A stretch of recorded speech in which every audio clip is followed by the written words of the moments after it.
It's FNL Rewind. You're on ESPN New Hampshire. We're online at ESPNNHradio.com. Nick and Astis, Rich Flera, here to recap the week that was in NHIAA football. We'll also take a peek at some of the Week 6 matchups as well. Our latest FNL poll is in. We'll release that at the end of the show. And Brian Pafford of the Portsmouth Clippers joins us. The head coach has got that team at 4-1 in year number 1 in Division 1.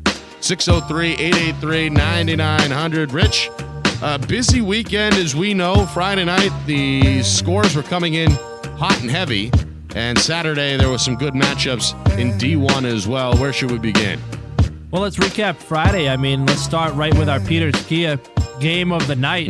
And Salem dominating in the fashion they did, going to Alvern and obliterating the Bronco. Very impressive performance offensively and defensively for Salem. Alvern came in with a premier rushing attack. Jack Mahoney coming off a 100-yard game. Merrimack 250 the week before. They have been a powerful force up front in the trenches, opening up holes for Jack Mahoney and Ethan Rainville and holding the line for Danny Brown. But they were no match for Salem. That really surprised me that Salem was able to dominate in the trenches as much as they were. And then, of course, Charles Simbata having a very good game with a couple of touchdowns. And then John Sarantini, all he does is just manage and guide the Blue Devils to victory after victory. Yep. But very impressive performance by the Salem Blue Devils. Yeah, I got to mention Patrick Hughes and Nick Shumsky as well made their impact. Salem scored the first 36 points of the ball game. They go on to win it 36-14 to improve to 4-1. Alvern slips to 3-2. So we focus now on the South Conference in Division 1. Salem at 4-1. Londonderry also 4-1, following a big 41-7 blowout win over Keene. Blackbirds now 0-5. And then, of course, Pinkerton, the top-ranked team in our poll, is 5-0 following a Saturday victory. So 3 teams, very good records. The problem, only 2 of them will make the playoffs.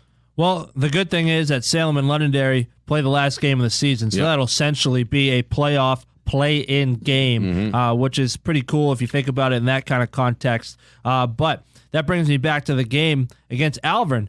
Salem can't lose. Londonderry cannot lose, because neither one of those teams can afford to lose to another team before they play each other, because then they'll be that much further back and a tougher mountain to climb going forward. So each team that plays either one of those 2 teams from here on out, you're going to get their A-plus game. So you better be ready. Alvern found that out on Friday. 4 turnovers for the Broncos. You cannot afford to turn it over against either one of those 2 teams. They're too good, too solid all around to do that and think that you can come away with a victory. But we're going to hear from all the naysayers about the 3 divisions, about how there's 3 good teams in the South, and one of the teams in the West is going to get in, and Alvern's still 3-2, and they potentially could get in a playoff spot where Salem crushed them, and they're not going to get in. But it was the same thing last year, and it's going to be the same thing this year. So you really can't make an argument, because last year the South Conference was down, and they got 2 teams, which happened to be Londonderry in last year. So that's a whole nother topic for another conversation. But with that being said, I just don't want to hear any of the naysayers saying, well, this isn't fair, because, well, it was the same thing last year, and no one in Londonderry was complaining then. FNL Rewind here on ESPN New Hampshire, online at ESPNNHradio.com, recapping Week 5 in NHIAA football.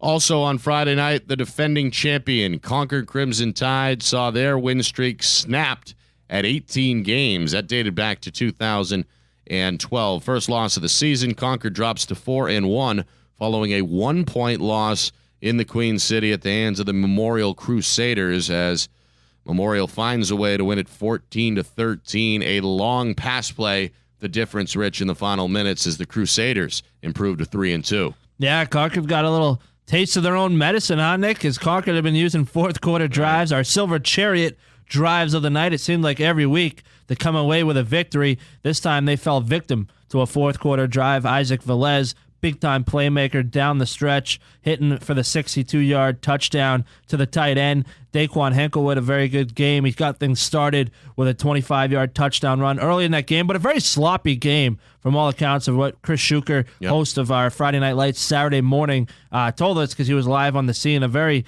sloppy played game, and you wouldn't expect that from either team, especially Concord, being led by Robert Law, who didn't turn it over once the previous season, and, of course, Coach Eric Brown. So kind of surprised that Concord played that way, and they'll clean it up this week. I feel sorry for whoever the Crimson is going to play this week because I'm sure they'll be much more prepared than they were in the previous. Still, a loss hurts them in the eyes of the voters. The FNL poll will be released at the end of the program. Concord was number 3 last week. How far will they fall is the question. 603-883-9900. Text the show at 50352. Again, recapping Friday night, Portsmouth got their 3rd win in a row. The Clippers, in their first year in Division I, are now 4-1. They handed Central their 5th consecutive loss to begin the season. 17-0 was the score at halftime. Looked like Portsmouth was going to run away with it. Then all of a sudden, Central woke up at half, playing in front of alum on homecoming. They stormed back to nearly tie the game, but in the end, Portsmouth able to hold off the Little Green 24-19 and win the football game. Your boy, Connor DeCicere, the quarterback for Portsmouth, had a very good game, and in fact was our player of the night in Week 5. Yeah, he was excellent yet again, and he needs to start garnering some more headway because he leads Division I in all passing categories, yards, touchdowns, efficiency, etc., etc. He has been the leader of that football team, and he's led them to victories week in and week out. I know Joey Odger, our player of the night from Week 3, has been very good for them, as well as Loden Formicelli, the wide receiver. But Connor really needs to start garnering some more headway because he is very good, he's talented, and he leads with a confidence that is unmatched right now in Division I, and that's evident by the way he's able to keep leading his team to victory after victory. But look, let's give Portsmouth a ton of credit. They're a team that's able to find ways to win the football game late in the game. Central is coming back. They didn't fold. They hung on, and they found a way to come away with a victory. With that being said, you got to give Manchester Central a ton of credit, Nick. Yeah. They could have folded the tent down 17-0. They're 0-4, and they could have easily come out of the second half, and no one would have been surprised at all if they ended up losing 34-6 or something like that. But they instead buckled their chin strap a little tighter, fought harder, and almost came back and won this thing. Jorge Lopez had a good game in the second half with a couple of touchdown runs. But this is unfamiliar territory for the Central Little Green and all their proud alum and the community up there. 0-5, and we were talking about Friday. We definitely couldn't remember a time they were 0-5 in our lifetime. And talking to Tom King and some of the other older gentlemen that have covered sports around here longer than us, they couldn't remember a time because if you think about it, before that us was Jim Schubert, Chip Kelly, and all those days, and pretty sure they never went 0-5 back then. So this could be a all-time mark in a negative way for the Little Green. 603-883-9900. Portsmouth 4-1 after the win. Brian Pafford jumped on the show with us Friday. Well, one of the big things was we're not big and physical in the middle up front, and the big guys just kind of took over running it right at us. We need to find some toughness in the middle and be able to shut that down. And offensively, we got a little out of tempo here. We got a little greedy going for the long ball instead of taking what they gave us like we did in the first half. Coach, I want to talk about your quarterback, Connor DeCicere. I keep saying he's the best player. Nobody talks about. Everyone talks about Joey Odger and Michael Torr coming back and helping you guys, and Mattis Clark. But DeCicere leads Division I in passing. Talk about Connor's game and what you've seen from him throughout the season that has you excited about his prospects. Yeah, Connor is a solid player. He's been in the system for 4 years. He got some quick starts as a sophomore when we had injuries. He knows the system. He executes it very well. He made 2 checks tonight for touchdown passes when they gave it to us. He's solid. He's not the runner we've had in the past, but he can make the throws and make the decision. And really, his decisions make us run because he calls everything at the line of scrimmage. Portsmouth again with a 24-19 win tonight over Manchester Central. Coach, tell me a little bit about the backfield you got. Now that it's 100% healthy, you got a couple of different backs that you can rely on a little bit. How big of a strength is that for your offense? Well, that will help out.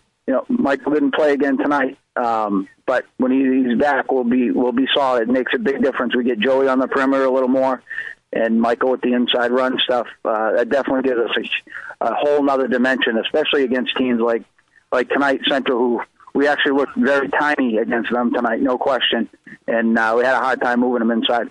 Now, Coach, I want to talk about your program. You make the jump up from Division II to Division I. You guys have wasted no time making an impression immediately here in the higher-up division. You're now 4-1. What have you done, and what was your message to your team in the offseason heading into this season in your first year in Division I? Our message was very, very simple. We want to rise to the challenge and show that we've had some rankings here and there, and we wanted to prove that we were worthy of that. And they pretty much embraced that right from the beginning. I'm not quite sure we're ready to step into the elite playing defense the way we are, but I think we're right on the edge, and we just need to take that one more step. As a coach, I'm sure you're a competitor yourself. Are you happy now that you're in Division I competing, as you said, against some of those other elite programs, and you can put Portsmouth eventually up in that upper echelon with them? Here's what I like. I like the short bus rides. Much shorter, much closer to home. We can get back, not these 2.5-hour bus rides. No, this is, when I played at Portsmouth, these are the teams we played. It's kind of like coming home. I'm not sure if we definitely belong here enrollment-wise, but we're not helping our cause to say we don't, that's for sure. As you said, Coach, you're a former player over there yourself. You were under longtime head coach Murphy over there. What does it feel for you as a former player, assistant coach, now a head coach, to be putting Portsmouth on the map in the Division I? Well, again, I'm not quite sure we're on the map in Division I. Hey, you're 4-1. You've had some big wins. Okay, we are, but why don't you look at points against and points for? We may be the only 4-1 team that's like dead even in points. We're giving up too many points to put us on the map.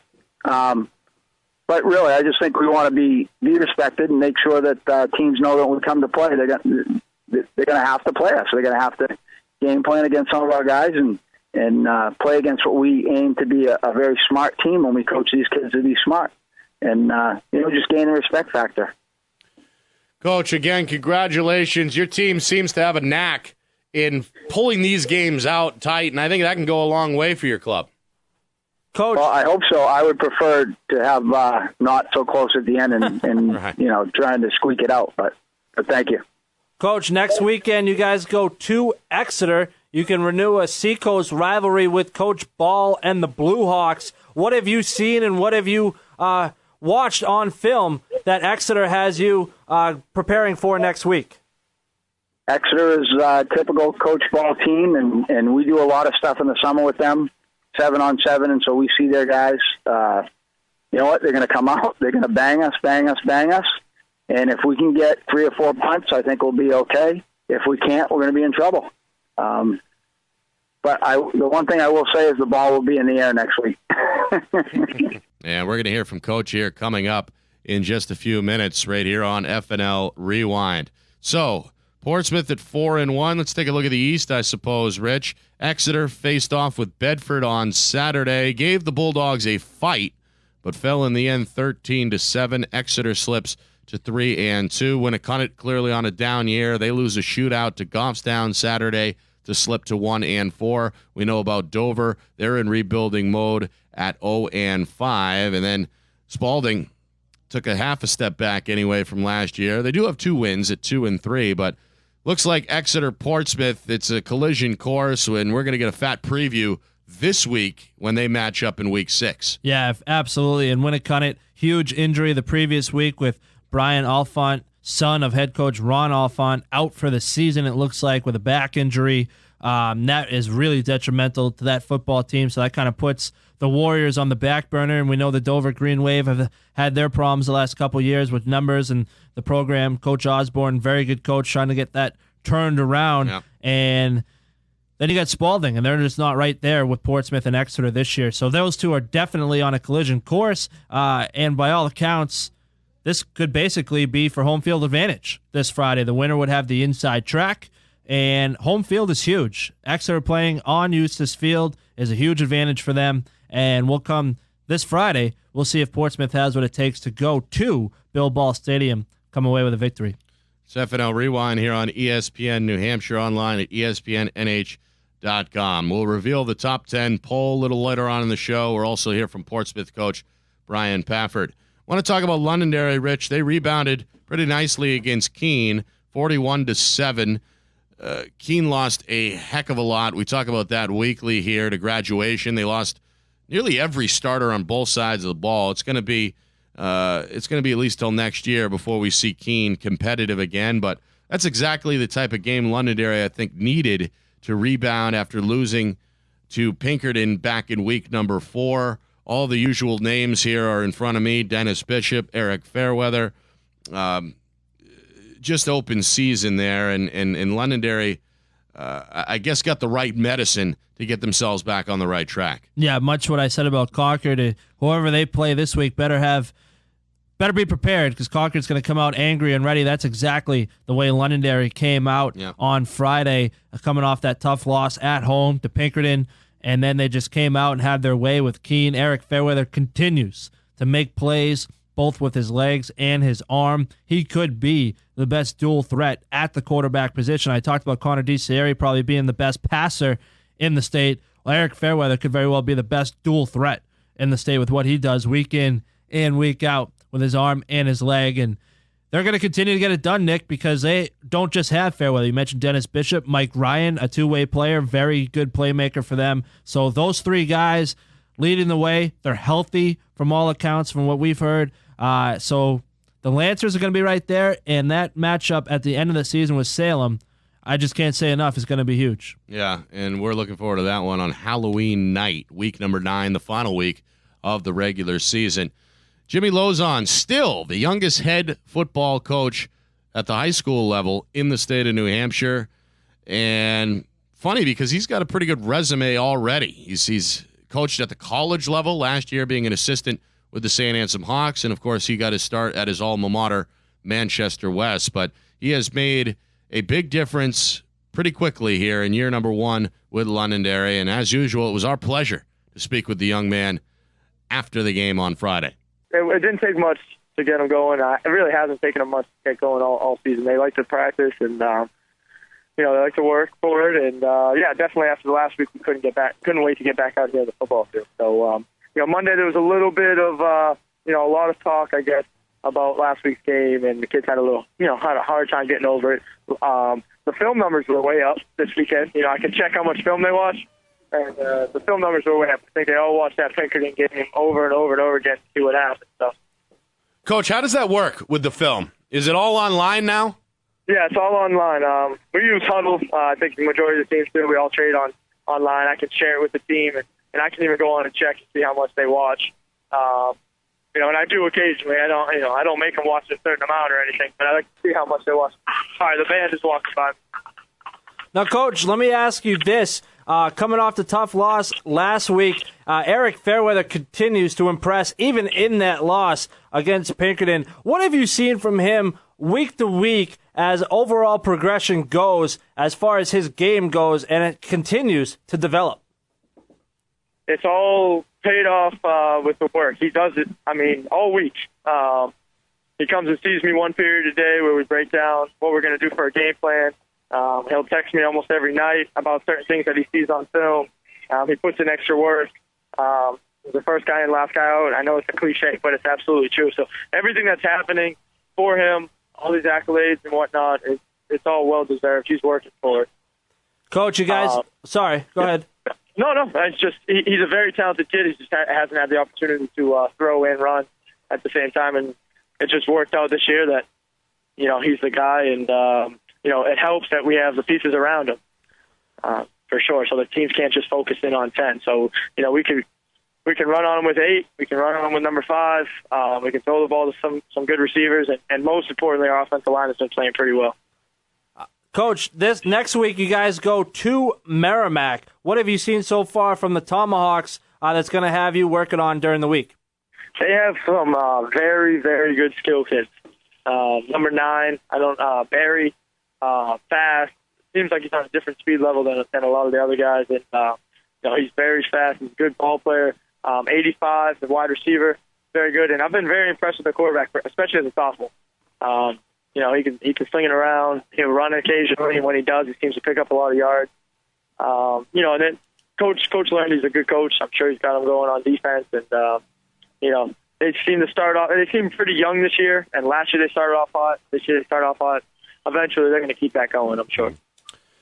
Coach, congratulations. You're off to a 4-1 start, and I assume that we'll be talking after a win here in the next couple of weeks. Yeah, we're going to get me on a Saturday morning. You guys used to call me on Saturday morning, but now I'm strictly a Friday night guy. No. I'll pass the message along, and you'll be getting a phone call shortly from our Saturday guys. All right, appreciate it. Thank you for for all the praises and everything too. We listen, so thank you very much.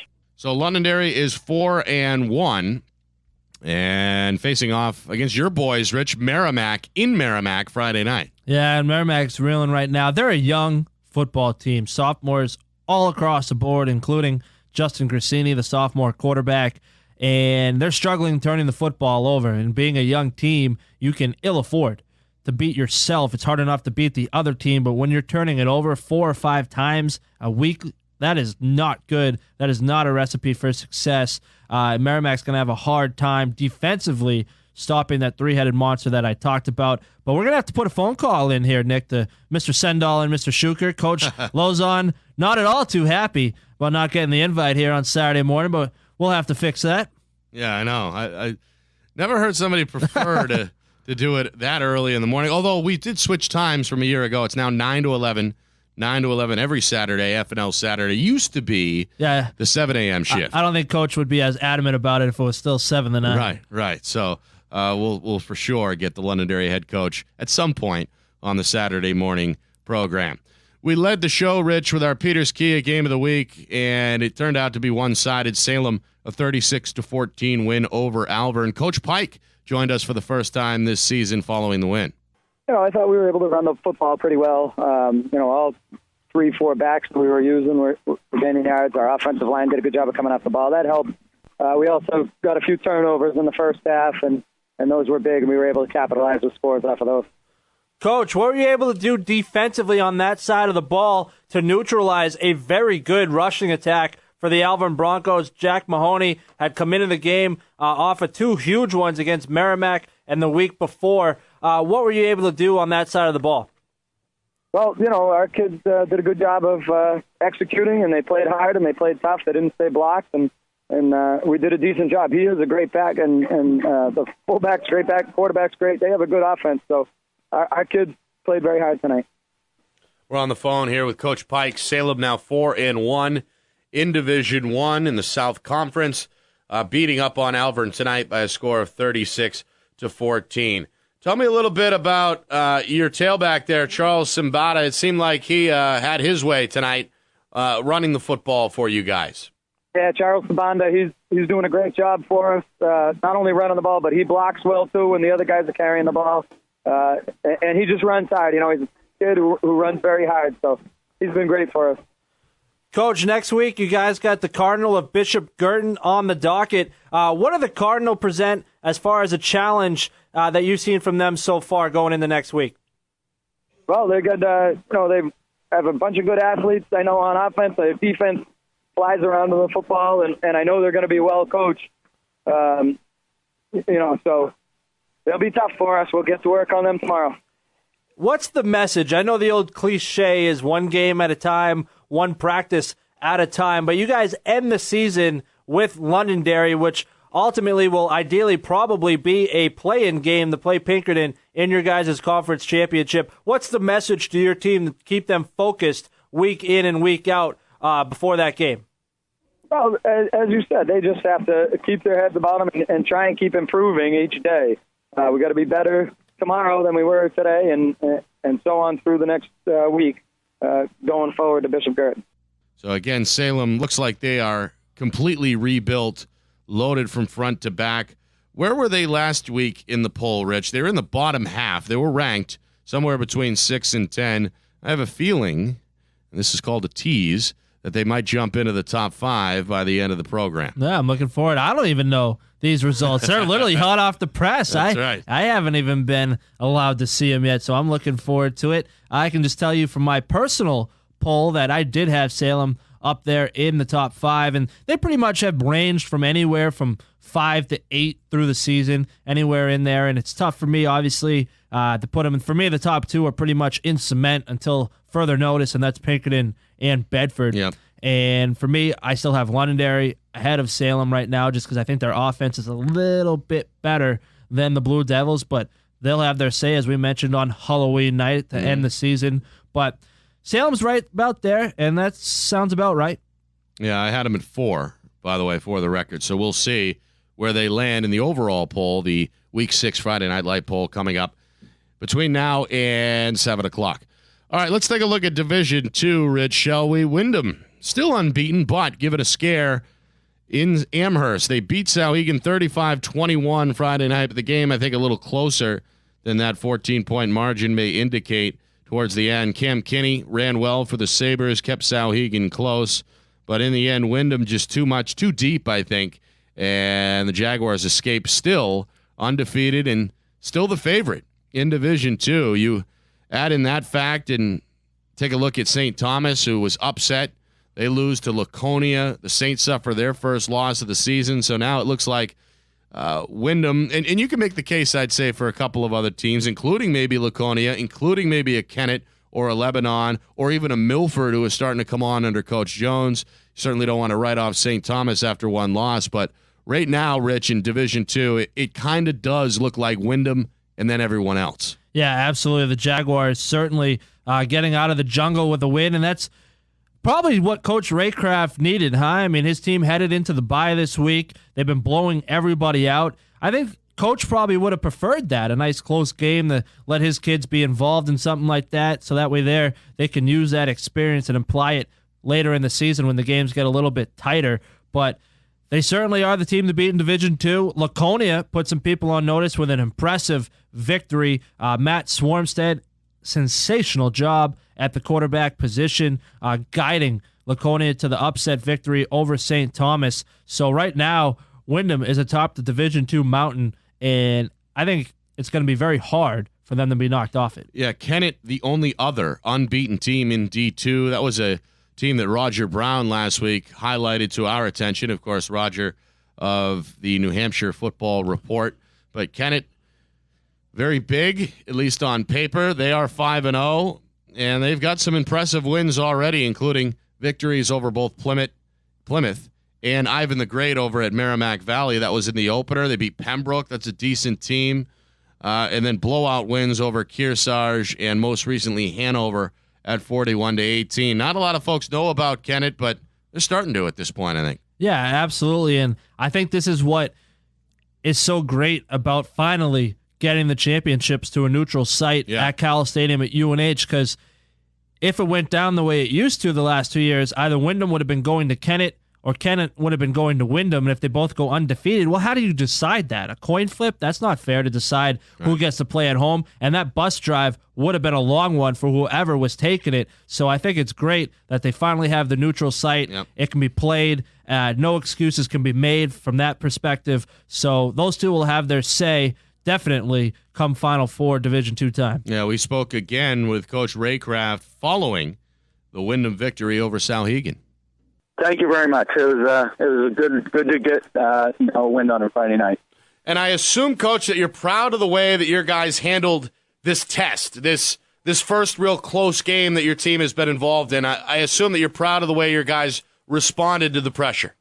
That was exactly what we talked about after the game. Is credit to Souhegan because they came in with a game plan and they executed it perfectly and put us into a spot we really wanted to be in. And that was to be in a tight ball game and have to make the plays when we had to. Coach, talk about what you guys were able to do effectively on offense. It seemed like every time they got close to you and even took the lead at one point, you immediately had a counterpunch ready to go. Talk about what you were able to do offensively and what you saw as a coach from the sidelines that you were able to implement as the strategy went on.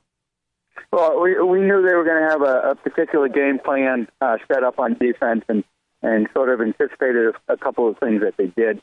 We knew if they did this, then we had something else to answer. And so it was really a back and forth, and Mike had the guys ready, and credit to my staff, scouting them and having some answers, and it really came back to I thought it was going to be a shootout back and forth, and our defense stepped up and they allowed our offense to keep rolling. Now, what did you learn from your team tonight? I know you prevailed in the close game, but what did you see from your team as far as the progression goes from week to week? What have you noticed significantly as a difference for the better as the season has gone on? Well, one thing that tonight certainly showed us is they don't get razzled. Even when Southern jumped up and took a quick lead, their focus was, okay, here we go. And defense stepped up, got a stop. Offense was like, okay, let's go score. So those are the kind of things. Until you're in that situation, you can put them in all the scenarios during the practice we want, but you got to do it out on the field. Speaking of practice, Coach, did tonight's game reveal anything in terms of what your team needs to work on moving forward? Any new areas of slight concern following this win? Nothing that we don't see every week. We're going to spend some time, break down the film, and see what we got to correct. Whether it was a 30-point win or a 3-point win, you can always learn from this. So that's where our focus is. We're on a bye week now, so we got plenty of time to get refocused on what we want to do and where we want to be, and make those corrections. We've got a couple kids back that we haven't had all season tonight, so we played them in limited role, and so that's going to be good to have them back and kind of get them on film and make those corrections and move forward. Now, talk about that bye week, Coach. How beneficial is that for you as a team as you hit the stretch run? You come back from the bye at home against Pelham, then you go back on the road against a tough Milford team, very well coached by Keith Jones over there, and then you finish home against Monadnock. How beneficial is it that you have that bye, and how happy were you when you saw that in your schedule at the beginning of the season? Well, it's funny. There were a lot of coaches that weren't happy about having a bye, and when I saw our schedule come out, it's exactly right. I said, if we got to have it, let's have it after the halfway point so we can kind of reassess where we are, and more importantly, get mentally and physically recharged. And so, just like every other team, we're fighting the battle every week, and this is a good opportunity for us now to kind of reassess where we are and get recharged. It's FNL Rewind right here on ESPN New Hampshire, online at ESPNNHradio.com. Coming up, we sit down with the man himself, Brian Pafford, longtime Portsmouth assistant, now in the driver's seat, pioneering the Clippers through their first Division I schedule, and they've won 4 out of the first 5, so they're pretty good. Brian Pafford, Coach Brian Pafford, next. You're on FNL Rewind. You're listening to ESPN New Hampshire. We're online at ESPNNHradio.com. All right, we're joined here by Portsmouth head coach Brian Pafford. He's got the Clippers off to a 4-1 start. Portsmouth has also won 3 in a row. Coach, first of all, congratulations on the hot start. Thank you. Thank you very much. We're like it to be a little bit better, one more win, but we're all right. We're good where we are. Let's take a look at the last 3 games. All victories, all close games. You guys finding ways to win in the fourth quarter. I'd imagine that's going to go a long way come playoff time for your group. Well, I don't know. 2 of those games we actually seem to be holding on for life. But I will say maturity-wise, being able to deal with that, not panicking, and yelling and screaming at each other and lose your mind. We have not done that, so that's a good thing. So they stayed calm and focused and responded well. Coach, how is having Connor DiCieri, who in my opinion is the best player nobody's talking about for some reason, I'll continue to say that until he garners more headlines. He leads Division I in all categories in passing. But how has having him, a senior leader at the quarterback position, helped you and your team's transition into Division I? I think Connor's just confidence and understanding of what we want to do as a whole is gigantic. Our quarterback calls the hole for the running play when he gets up there.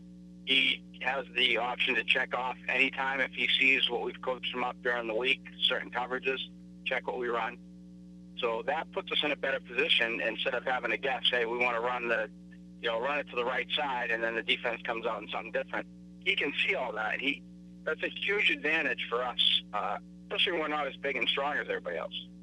And I'll follow that up. Your opponent this weekend is Exeter. Exeter is known for being primarily very good against the run, but you guys are very good in the pass. You mentioned to us Friday night you're going to go to the air early and often. How do you think that having Connor and those weapons on the outside will be able to exploit that Exeter Bluehawks secondary? Well, I don't know.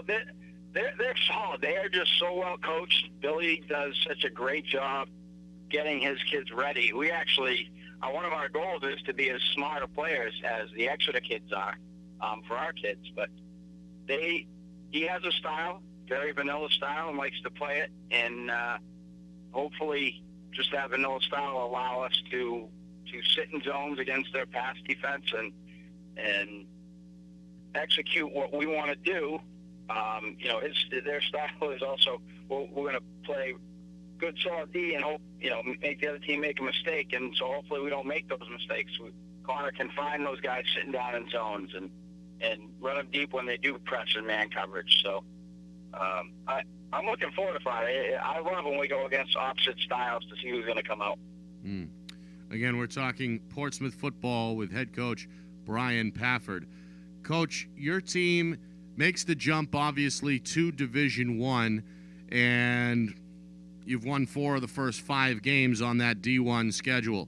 Surprising at all? Does this hot start match the expectations that you had for this club back in August? I don't want to say we did the win-loss game, but we did the win-loss game. And I think we're pretty happy where we were. We knew we could be competitive. We were looking at local teams, and our kids do play against them in the youth levels, so it's not like they don't play them at all. I think we're about where we thought we could be, barring no injuries, which, knock on wood, we've been relatively healthy, and just gaining some confidence. And I think that was the biggest question coming in, were our kids going to be confident enough to go in week after week against much larger teams, physically and numbers-wise, and hang in there. And they've done that. And like I said the other night, they've embraced it. Coach, I want to talk about Justin Mattis-Clark, the big boy up front on the defensive line. How pivotal and an integral part is he going to play for your team's success this Friday? As you mentioned, Coach Ball runs a very vanilla wing tee. You know what's coming. He's going to ground and pound you. How pivotal is it for Justin to have a huge game? Well, it's not just Justice. Justice is a huge part of our team. He is a kid that's just continued to improve year after year, a high motor kid. The real key to the game is going to be who's playing lower up front and who's not going to get driven back. And he usually doesn't get driven back, but when with Exeter double teaming on us, we just have to be able to react, make piles when we have to make piles, and the battle really is going to be right in those trenches for at least us defensively. We're just going to have to. I hate to say it's probably old-fashioned submarine them. What's Michael Torres' status for this Friday's game? Michael is actually up in the air basically day to day.